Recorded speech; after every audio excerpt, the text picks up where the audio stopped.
ধৈর্যশীলদেরকে সুসংবাদ দিন। তার মানে বিপদে ধৈর্য ধারণ করতে হবে প্রিয় ভাইয়েরা। ইন্নামাস সাবরু ইনদা সাদামাতিল উলা। বিপদে আমরা অনেক সময় প্যানিক হয়ে যাই, অস্থির হয়ে যাই, কি করব, হতাশ। না, মুমিনরা হতাশ হয় না, ধৈর্য ধারণ করে। কি করে? কি করে?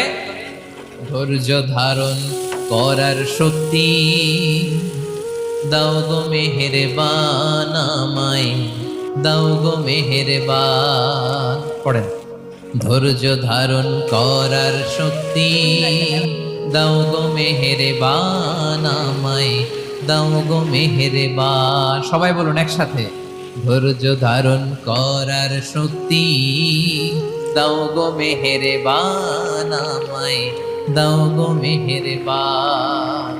বুকের ভেতর ব্যথার নদী বইছে অবিরা, বইছে